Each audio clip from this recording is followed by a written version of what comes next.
Hello again, everybody. Welcome back to another edition of Sportsbook Confidential. My name is John Sullivan, and I'm coming to you live from the Finger Lakes One studios in Seneca Falls, New York. And this little show here is to help you learn and grow as a sports bettor. And I've got a good show for you today. Thanks for spending some time with me.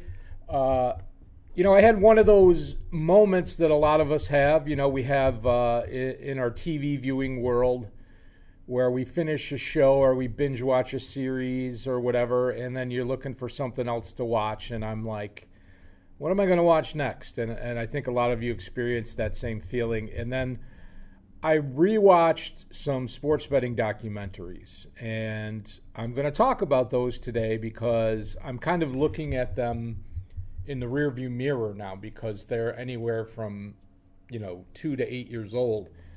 And it's very interesting to me rewatching them. And so I've talked about some of these before, but I'm going to discuss them today. And if you've never seen them, then it's a chance for you to watch something in regards to sports betting. So instead of a sportsbook lesson, we're going to do a little review of sports betting documentaries. And then I'm going to talk about the weekend. We've got Euro 2020 soccer. We've got Formula One in France. And we have NASCAR in Nashville. It's the first time the Cup Series has raced there in many, many years, but a lot of the drivers have raced there in different NASCAR series. And we also have the NHL and the NBA playoffs. And in just a few short weeks, we'll start our NFL previews. I'm very excited about that. We've got a lot of major shakeups this year with quarterbacks and a lot of key players moving, and possibly, there's lots of rumors about Aaron Rodgers leaving Green Bay. That would really shake things up. And uncertainty, as we know as sports bettors, equals value. So there may be some really good numbers out there for us to look at in betting on divisions and championships and stuff like that. So we'll get to that soon. But before we get to today's subject matter, let's do what we always do and update my bankroll. And we had a good week, another winning week. And we started last week with a bankroll of $230. We took Belgium in the Euro 2020. They won in regulation. It was minus 132, I believe, was the odds. That was plus $6 to the bankroll. And then we had the Islanders plus 160 in Game 1 versus Tampa Bay, and they came out and just really stuck it to Tampa Bay in Tampa. That was plus $13 to the bankroll. And then we had the Suns money line plus 105, and they swept the Nuggets. The Nuggets just didn't have anything for them, and I couldn't see why you would want to bet against them the way they were playing. And that was a win, $8 to the bankroll. And then we had the Jazz plus 4. It closed at plus 5, so I did not beat the closing line. And they did lose to the Clippers, and I believe that was the game before Kawhi got injured. So a minus $8 to the bankroll there. But if you do the math, it's plus $19 to the bankroll, so that makes our new bankroll $249. And dividing by 30, as we always do, because we try to remain selective sports bettors, we're going to make our bet size $8 once again going forward. So slowly creeping up. I hope by the time we get to football, we can really make a move with the bankroll and get it back up to a decent amount and go from there. So it's been a pretty good spring. I'm not going to lie, but we got to remain cautious and somewhat selective and just not throw too many bets out there. So let's move on to sports betting documentaries. And, I watched all these again, and I've watched them multiple times. And the questions that come into my head, obviously, number one, has there ever really been a great sports betting documentary? A lot of these films all have, I think, have good qualities. They all have shortcomings. But it's been a tough... I haven't really seen what I consider to be a great sports betting documentary, and I'm sure there's something out there that I probably haven't seen. But I'm always looking. And, of course, if I find something new, I'll definitely share it with you here on the show. And then we have the dichotomy of entertainment versus education. I'm a sports betting enthusiast, and I watch a sports betting documentary. I want to learn what people that are viewed as professional bettors or people in the sports betting industry, I want to learn what they do. I want to learn what their lives are like. And you have entertainment versus education, where I'm more interested in the education side of things. You know, I want to know what this professional bettor does. I understand that he likes normal things outside of sports betting, just like we all do, and that's cute and that's entertaining. But I want to know what this person does that, you know, makes them special. If they say, like Vegas Dave, he says, I just have an innate ability to pick winners. Well, that's total BS, because only hard work is going to make you pick winners. It's not something you're born with. So there's a lot of the filmmakers want to appeal to a larger audience, and so they have to put entertaining things in that people that not necessarily care about sports would want to watch. I kind of disagree with that tact, because sports is such a huge market. I mean, regardless of sports betting, just sports in general, and that people that, you know, like the Patriots, but they don't wager on sports at all. Well, the Patriots are in the Super Bowl. You can follow all the sports bettors, and they're talking about, you know, whether they're going to bet on the Patriots or not. You can, you know, that is going to entertain football fans. That's going to entertain, you know, people that like money. And you can do it in a more educational way, but, you know, I understand they want to dramatize things. I feel like there's got to be more of a balance towards the education side. That's just my opinion. And then the house, aka the Sportsbook, doesn't really want an educated public. In some of the documentaries, the bookmakers come out and basically just say, you know, we value the sharp bettor's information, but we don't necessarily want their business. And then, you know, they don't. What you don't hear, you know, in one of the documentaries, they interview an underground, quote unquote, illegal bookmaker, and he doesn't say anything about not wanting sharp action. You know, they don't like to lose. You know, they'll cut, if you do win, they'll cut you off. And then if you bet online, you know, this is a new 2020, 2021 issue. A lot of the people are betting online in New Jersey and Pennsylvania, where it's very easy to do, and they're getting their limits cut down to $10 or $5 or whatever, because they've won a few bets. And they may not necessarily be sharp bettors, but the books just want recreational players that are most likely to lose. So, you know, these are issues that are up and coming, and they're not really represented in some of these older films. But there's not an incentive. The point I'm trying to make here is that there's not an incentive for the people represented in the film to give you much that's going to make you an informed sports bettor.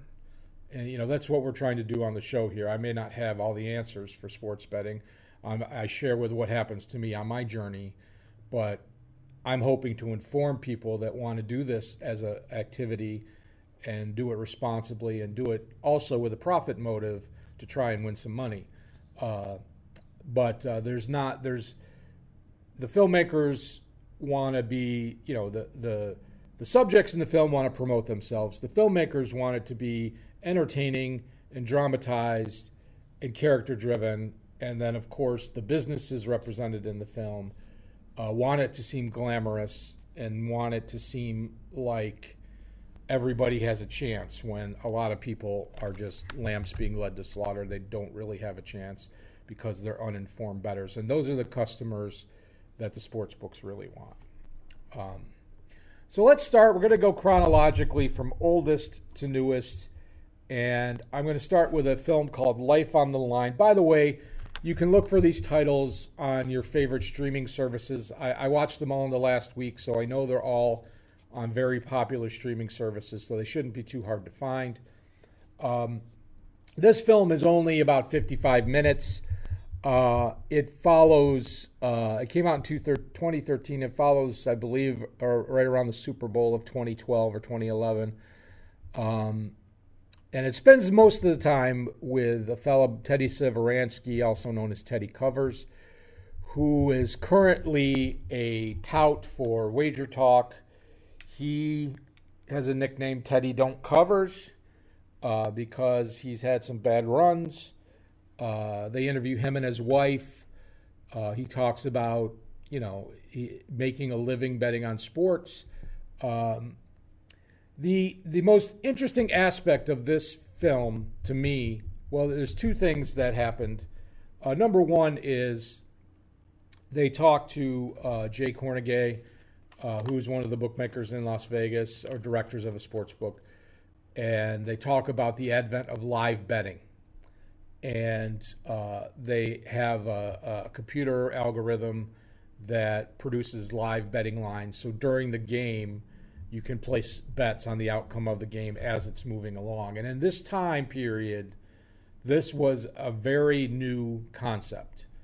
And of course, this really, even though this was 10 years ago and we had smartphones that could text, and this was, on-app betting was really just in its infancy, really wasn't available. Excuse me.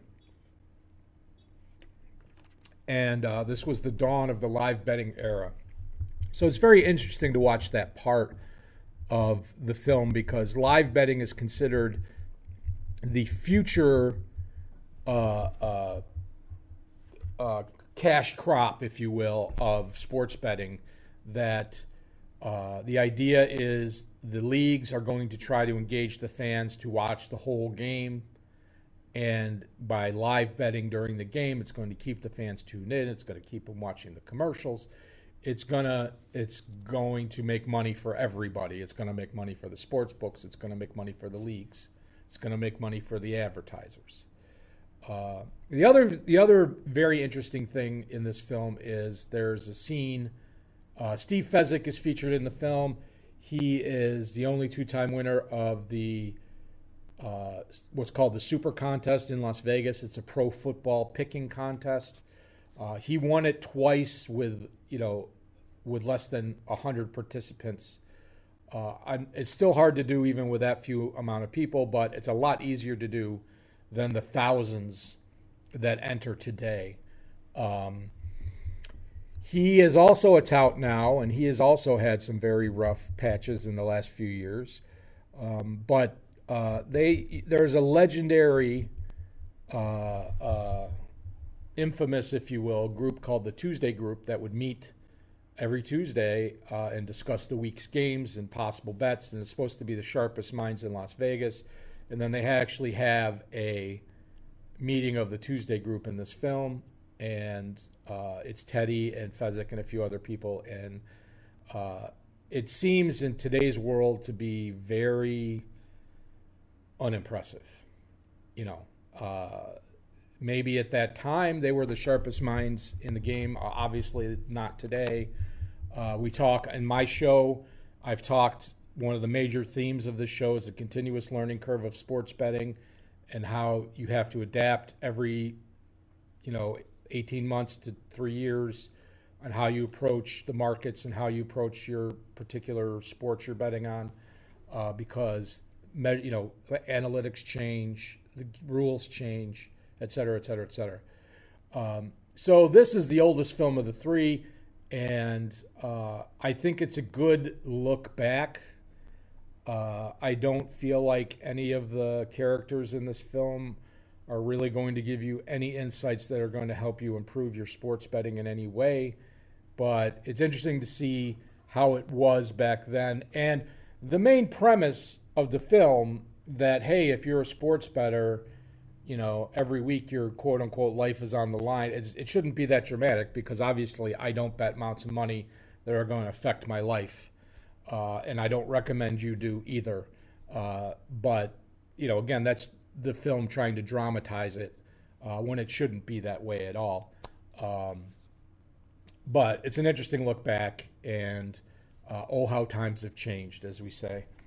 So let's move on to the second one. And of the three that I'm reviewing today, this one I actually like the best. It's called The Best of It. It was finished filming in 2016. I don't really think it came out on video or on streaming till 2019 maybe.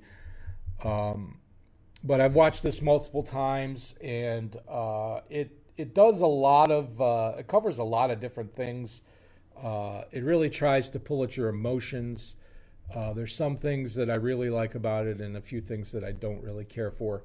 But it's an engaging watch, I think, and it's about a 2-hour film. The filming started in 2010, actually. They have like 4 main characters, subjects, and then like about another 4 other subjects underneath that they go back and forth between. But the filming, the end result of the film was delayed several years because of an incident involving one of their main subjects. And I'm not going to give spoilers, but what happened to one of the subjects affects some of the other people in the film, and it's a very interesting twist, and obviously it changed the way that they were originally intending to present the film. So there's a cliffhanger for you if you want to watch it. This film is great at explaining betting slang. They talk about squares, sharps, getting the best of it, wise guys. So if you don't know what those terms mean, it's great to watch this. It's to explain those types of terms. They do a great job with it, and I think they balance very well. Most of the main subjects in the film are older people, middle-aged or older, 40-ish or older, and they don't do a great job of representing what I consider the new guard of sports bettors, people that are aggressive risk managers, younger people have more risk tolerance, more mathematical models.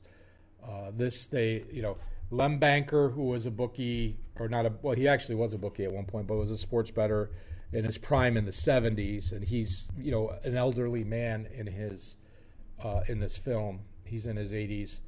And then they have Alan Boston, Alan Dinkinson, a.k.a. Dink, and the Shrink is another sports bettor who ran a sports betting forum at the time, and Vegas Runner, who is a tout, now known as Johnny the Greek. But they're all older gentlemen. There's not a 20, 30-year-old. And there are people that age that are very prevalent in the sports betting industry. As a matter of fact, not to change the subject, but Jeopardy James Holzhauer, has just started writing a sports betting column for the Action Network, which was acquired by another company recently. And he's a very smart fellow. You obviously know that if you know all the episodes of Jeopardy he won. But he's going to educate sports bettors. So I suggest you look for his Twitter, and maybe you'll find a link to that article. Anyway, getting back to the documentary here,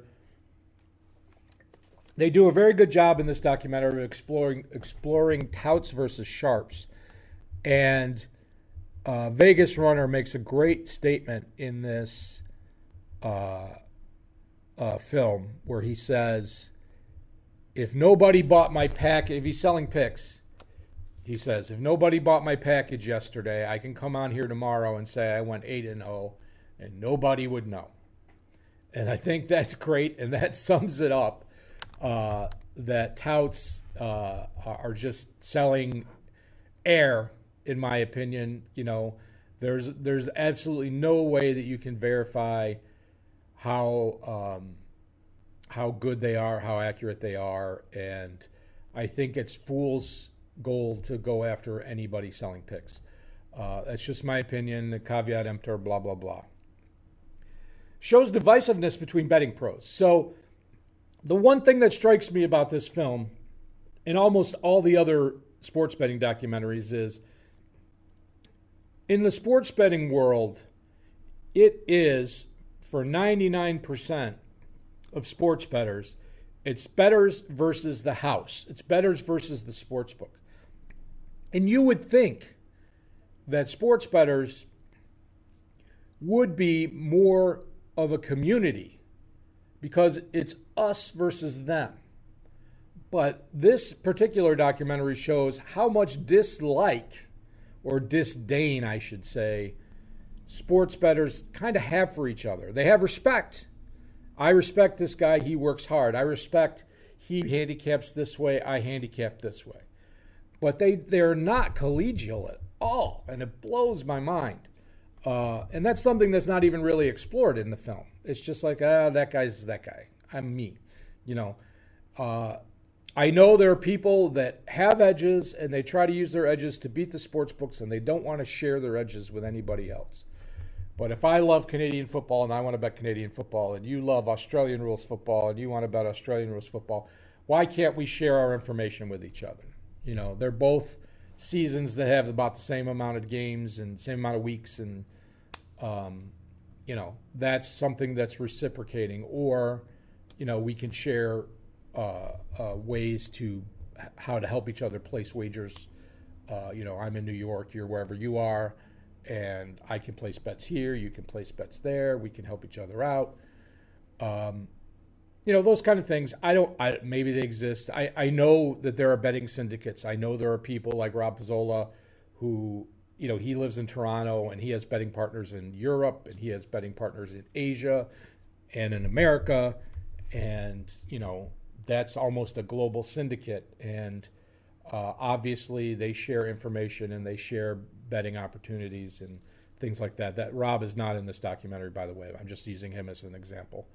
And then the last thing about this one is there's not much on live betting or exchanges. Nobody talks about that. They do mention, I'm going to bet the second half here, I'm going to bet the first half here. But they don't talk about, most of the guys that are in this documentary are talking about the old days, or they're talking about doing their models on paper, and I'm one of the only few people that does it on paper. And once again, it's not very forward-looking, so it's dated in that way. But this, I think, has the best balance of entertainment and education. It certainly educates you on a lot of sports betting terminology and lifestyle. And then finally, something that I've talked about several times is Action on Showtime, a 4-episode miniseries, 1 hour each, explores 4 main subjects in Las Vegas, and they're kind of categorized in this way, although they're not really the way they're described. You've got the square, the sharp, the handicapper, and the tout. So the square being Todd Wishnev, who's the guy that has a 9-to-5 job and he goes to the sports book in his spare time, and he's the most entertaining character in the program. He's definitely the one that I think most people would want to spend time with. Very entertaining, just pleasant person to be around. And then the sharp is Bill Krackomberger. He makes some contradictory statements in this, and I'm not a fan of Crack. I think he knows that. But he does know a lot about sports betting. I have to tip my hat to him. He works with Warren Sharp and another fellow, and they have their own little syndicate. And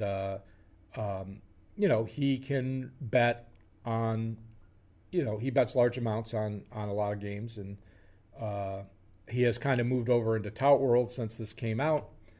And then you have the handicapper, which is Kelly Stewart, who's been a pick seller, and I consider her to still be a pick seller. If she doesn't sell her own packages on Wager Talk, she's part of the ownership of Wager Talk, which is a pick selling site.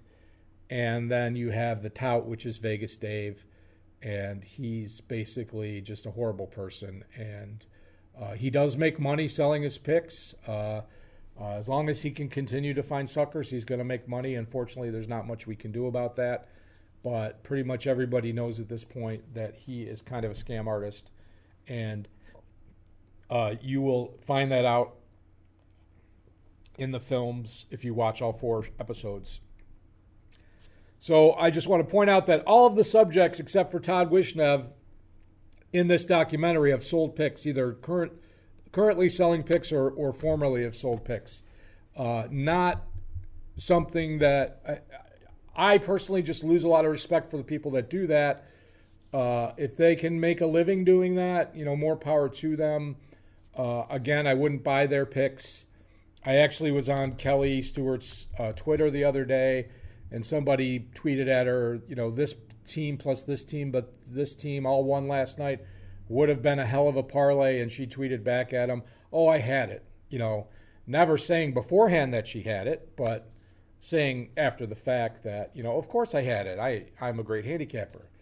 So the big news in the recent month or so is that Kelly Stewart was going to be hired by ESPN, which was basically her dream job, to be a national host, as a handicapper on a national show. And she was released from her contract because of cancel culture. She had some old tweets that were pretty disparaging, calling people by a derogatory name. And I don't know what the future holds for her, but at this time, it doesn't look like you're going to see her on an NFL Sunday show on Fox or CBS or ESPN or NBC. If she does something, it'll be more internet-based or a secondary network. I think she is very knowledgeable in sports. I don't think she's a great handicapper. I have no way of tracking her picks. I know that when she was selling picks on Vegas Insider, they kept her records and they were losing records. I've had losing years. I've had winning years. I'm not saying I'm better or worse than anyone else. I'm just saying that I wouldn't sell my picks, Vegas Dave is largely considered irrelevant now. I don't know if I spelled that right, but obviously Vegas Dave in this series is shown to be kind of a charlatan salesman. The one thing that he does talk about, I take the long shots in the futures, and he won a bunch of futures in the mid-2010s. The big one on Kansas City Royals, I think like at 25-1. He does take out a lot of futures, and I'm not going to lie, I have like 6 futures on Major League Baseball this year, but I also picked a lot of long shots, that 100-1. I have the Giants at 100-1, San Francisco Giants. Obviously, I don't, my bets are to win, $2,500. They're not to win millions of dollars, but you have to be able to, get down a lot of money in order to win, $2.5 million on a future. I don't think that the sports books, even really allow you to. You really have to spread your action out over a lot of different places. Anyway, Dave's not allowed to bet because he pled down to a misdemeanor, but he's not allowed to be in any sports books till like 2022, I think. Well, most people realize that he is not good at picking, and he always says he wins even when he doesn't, and he's just generally a bad dude. And it's funny because with his parents, it seems like a really genuine family situation, and they like each other and they spend time together. And if the guy wasn't all about himself and selling all the time, he might not be a bad person to hang out with. I don't know, but it certainly doesn't. Every time he comes on the screen, I just want to turn it off. And finally, Crack started his own smartphone app, and he sells pick packages up to $500 a month. And I don't know anybody who spends that money on his app. It's called Crack Wins. I have no idea if anybody's tracking his picks. It's certainly very hard to find out what they are. The thing he needs to do to make money is to bet a lot on good lines, so he can, everybody's trying to beat the closing line. And in the series, they show 2 different times where he wagers. I don't know, about 60,000 on the Patriots money line, and then it moves. And then they show him in Will Hill in Monmouth Park betting $3,000 on an NFL game. And if he is as good of a winner as he claims to be, Will Hill would not let him bet $3,000 on an NFL total or side, even though it's the NFL, which is the biggest market. And then the other thing is he says he has to split his profits 3 ways with his other 2 partners. And, if he's betting $3,000 on a side, that's $1,000 for him, $1,000 for Warren Sharp, and $1,000 for his other guy, his research guy. And, if you think that wins and the losses added together, it doesn't come out to a whole lot. I don't know. Well, props to him for making money however way he makes money. But the bottom line is everybody's going tout world in this kind of gold rush of the sports betting. I feel like this, even though it's only 2 years old, this hasn't aged well at all. So I've spent way too much time talking about this. But those are the 3 documentaries you can check out. Let's get right to the sports betting this weekend so we can get out and get to the sportsbook and place our wagers. Euro 2020, here's the games this weekend that I like. Obviously, all the favorites. England versus Scotland. These are all 3-way markets. Hungary, France is probably the top pick to win the whole thing. I like England to beat Scotland. I think Portugal is a live dog against Germany. Obviously, Portugal, I believe, won the last Euro. Spain versus Poland, and Italy versus Wales. A professional sports bettor I follow on Twitter said of the last Italy game, Italy is free money. And there's no such thing as a sure thing, but minus 215 for Italy to win in regulation is a pretty juicy number. It's, you can bet even a minus 300 favorite can be a good bet, if it's the right situation. So all of those, the powerhouses, obviously, except for the Portugal game. I think Portugal is a live dog against Germany. All right, let's move on to the French Grand Prix.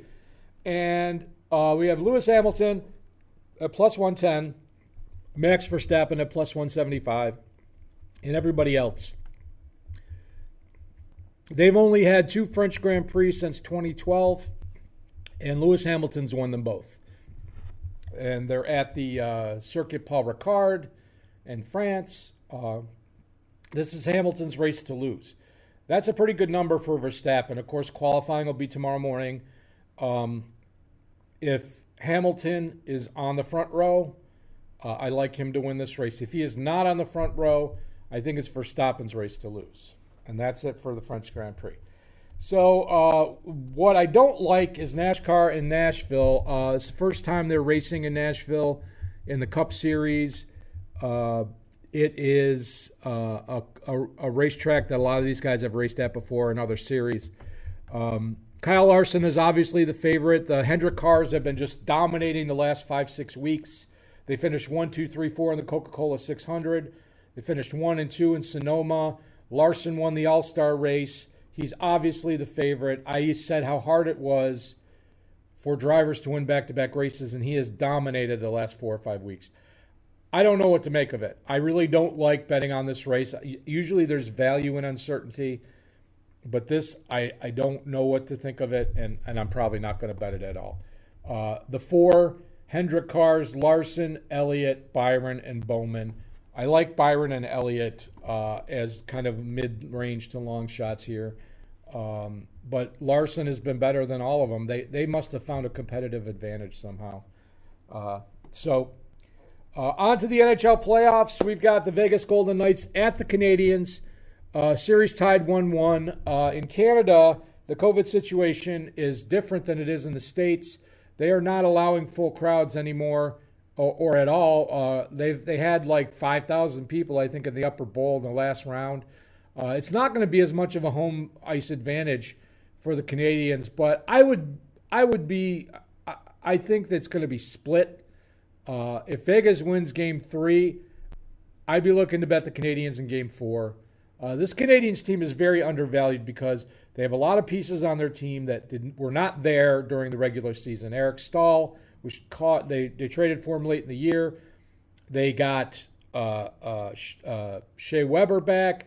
They got Deneau back. They got a healthy Carey Price right at the start of the playoffs. They got Cole Caulfield added to the team at the start of the playoffs. This is a team that wasn't complete until the playoffs started. They were very undervalued, and they're still undervalued. But it's going to be a tough road to hoe. They did get a split in Vegas, so if they can hold serve here in Montreal, they don't have to win another road game to advance. But I would expect this to be a 2-2 series at the end of these two Montreal games. The Lightning at the Islanders. This is kind of a must-win for the Islanders. They've got to have this tie the series up at 2-2. They lost last night 2-1 in a very close game. I like the Islanders with plus money here. These teams are very close. Assuming that there are no injuries that I'm not aware of, I like the Islanders there. And they've been real good to me, by the way. And then finally, the NBA playoffs, which are all shook up now. Chris Paul's out with COVID. Kawhi Leonard's probably out for the rest of the playoffs. We don't know how healthy Joel Embiid really is. Kyrie Irving may be out for the rest of the playoffs. Harden is back, but he's not himself. Donovan Mitchell for the Jazz is not himself. Everything's up in the air. We got the Sixers at the Hawks. Must win for the Sixers on the road. I don't like if the odds were better on the Hawks. I was getting more plus money. I would probably take a swing with the Hawks here, but I'm gonna skip that game. Jazz at the Clippers. I actually like the Clippers to close out this series at home, and then the Bucks at the Nets Game 7. You got to take Kevin Durant at home in Game 7. It's a pick 'em though. I'm kind of hoping people will bet the Bucks, and then I can get a better number on the Nets. All right, let's wrap things up. Been at it for 37 minutes. My picks. So what I'm going to do with the Euro soccer is I'm going to take Portugal against Germany, but I'm not going to bet the three-way market because I think they were plus 235 in the three-way market. I'm going to take them at plus 125. If the game's a draw, my bet is no bet. So in the two-way market, I'm going to take Portugal plus 125. I'm going to take Lewis Hamilton in the French Grand Prix to win his third consecutive French Grand Prix plus 110. I'm going to take the Islanders money line plus 115 this weekend, and I'm going to take the Clippers to close out the Jazz at home plus 105 on the money line. So let's see if we can get some more winners, keep that bankroll growing. Thanks for tuning in. Hope to have a new sportsbook lesson for you next week. So let me play the outro music for you, and everybody have a great weekend. Take care.